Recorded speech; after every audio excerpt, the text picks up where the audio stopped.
Greetings, I am Pillar Nexus Angel Gladiator with more Pillarless tabletop games. Today, I bring you Francis Drake. The little games have the most points at the end, and to that end, you're going to be preparing by gathering crew, guns, supplies, potentially upgrading your frigate to a galleon, and possibly using your investor token.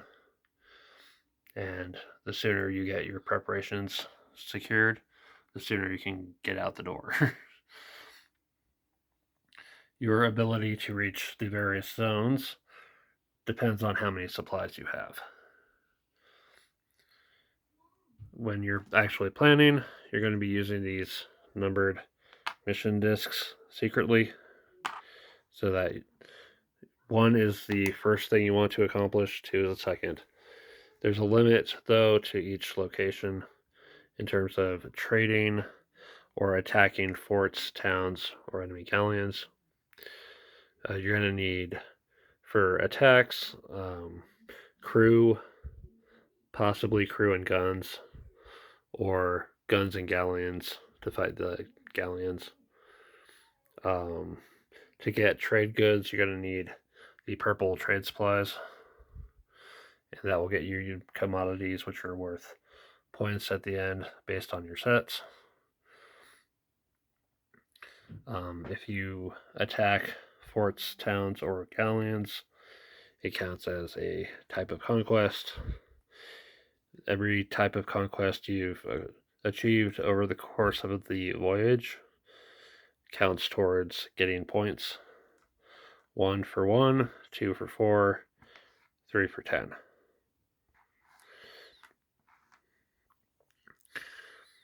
And then the sooner you end your voyage, the more points you can get. In between voyages, the treasure will be restocked. The first person to successfully attack a galleon gets a jewel, which is worth 5 points.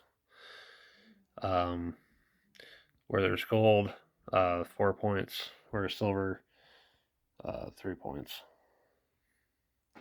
And it's just straight up points at the end. One of the things you can do as part of preparation is use your investor token, which everyone will start with. You only get 1 over the course of the game, and it costs you 4 points to use it. But you can get 2 guns and a crew, or 2 crew and a gun, or upgrade your frigate to a galleon. Other things you can get through preparation include the Admiral and the Governor, which give you inside knowledge on either enemy frigate, adding to the galleon, or enemy troops, adding to production. They can also claim leftover gold and silver if nobody took them. The Governor has the advantage of when all the ships are out on their way out, moving 1 to the left and getting closer to deploying first. On the first voyage, the turn order is random for placing, and you can only place on a card once, and then your next one has to be one for further down. If you place on Drake, your next one will go on Drake, and no one else can do it. It takes 2 consecutive placements to get his advantage. In further voyages, turn order will be determined by who's further behind, going sooner. But after 3 rounds, or 3 voyages, we'll count up commodity sets, treasures that are stocked in your treasure chests, and then whatever points you've gained through your conquests, and the most points wins.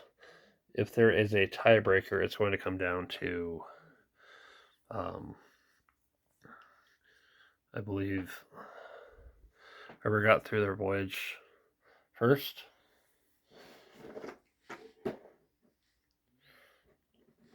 Let's see here. When in doubt, so the rule book.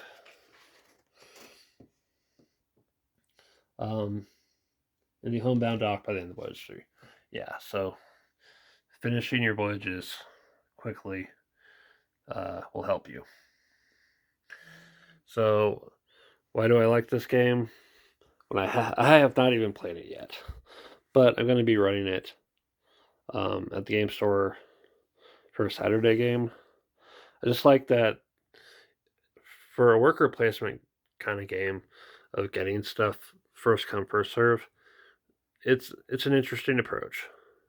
It's not nearly as brutal as it could be, but it's still kind of tough. Details I might have missed. You can only place one of your mission tokens in a given location. Like if you're gonna trade here, everyone's gonna place like face down, and then everything will flip up.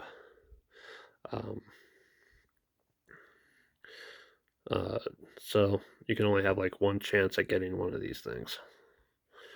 Yeah, good luck getting Indigo. And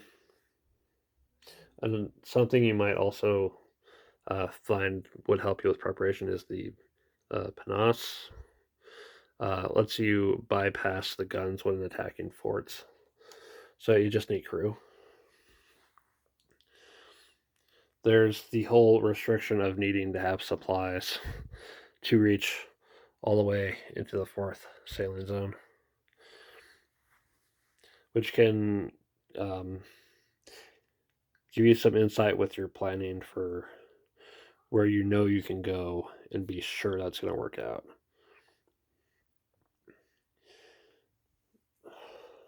The only thing that really bugs me about this game is they miscut the treasure chests pieces, so I kind of had to improvise and like cut them a little bit, make some extra cuts into the notches where they're supposed to connect together.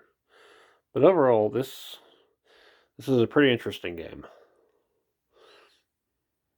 So I'm looking forward to playing it, and seeing how people like it. If you find a copy, check it out.